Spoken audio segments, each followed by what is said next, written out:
রোজগেরে বৌদি এসেছে, রোজগেরে গিন্নি শুনেছিলাম ছোটবেলায়, রোজগেরে বৌদি কি এনেছে হাতে করে দাও, ওটা মুখ দিয়ে এক্ষুনি খেয়েছে, ওটা খাওয়া যাবে না। বলছি যে হাতে করে যেটা এনেছিস সেটা দে আগে। হাতে করে কি এনেছিস দে দে। এটা ভাবছিলাম পরে দেবো, তুই এখনই দেখি। এটা এটা এটা এটা সৌমির পুরনো ফোন। দে যেটা এনেছিস। এইটা আমি তোর জন্য আনলাম আজকে। দাঁড়া আর একটু খুলে দেখি ব্যাপারটা কি। বাহ অসাধারণ, থ্যাংক ইউ সো মাচ। ওটা না, ওটা তো স্টিকার দিয়ে লাগায়। আমার ঘড়িটা একটু ওখান থেকে বের করে দে, আলমারিতে তোলা রয়েছে। অসাধারণ একটা জিনিস। এই তো সাইডে সাইডে ঘড়ি, সাবধানে ফেলে দিস না কিন্তু। হ্যাঁ পড়ে গেল। অ্যাপেল ওয়াচ এটা। হ্যাঁ অ্যাপেল ওয়াচের কভার। আরে বাহ, নিজে তো অ্যাপেল ওয়াচ কিনছিস? মানে এটা পুরনো অ্যাপেল ওয়াচের কভার, সেটা ঢাকনাটা তুই কিনে আনলি টাকা দিয়ে? হ্যাঁ।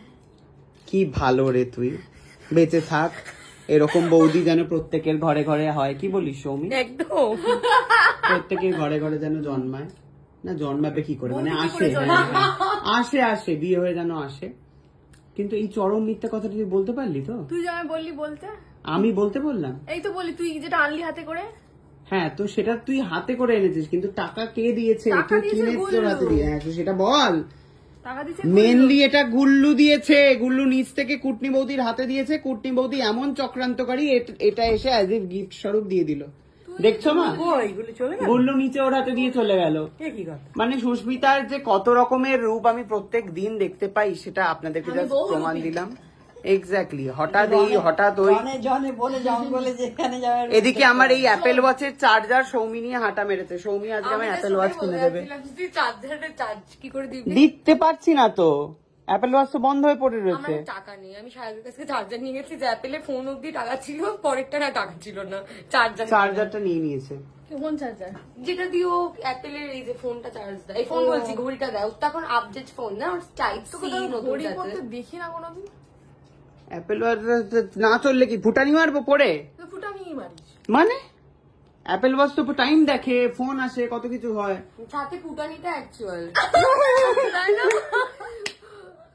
খাবি না, খেলে কিন্তু চলে যাবে সবাই। আমার একদম ভালো লাগে না অ্যাপেল ওয়াচ, কেন জানি না।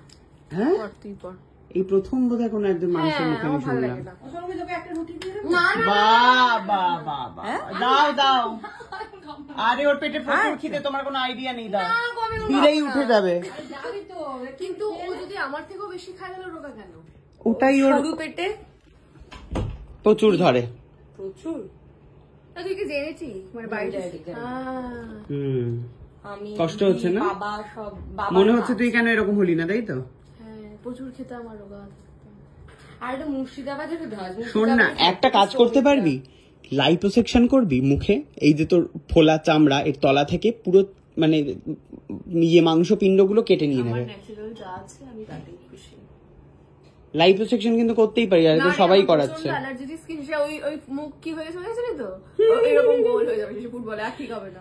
আচ্ছা যাই হোক, আমরা এখন ইয়েতে যেতে চাইছি, তুই কি নিয়ে যাবি? খুব ভালো লাগছিল, কার্টুন টাইপের, বাচ্চা বেরিয়ে অ্যানিমে টাইপের। সবাই ভেবেছে বোধহয় আমি ওই ফিল্টার হয় না, কোনো ফিল্টার ইউজ করেছি। আমার খুব মুক্তি লেগেছিল সেই টাইমটাতে।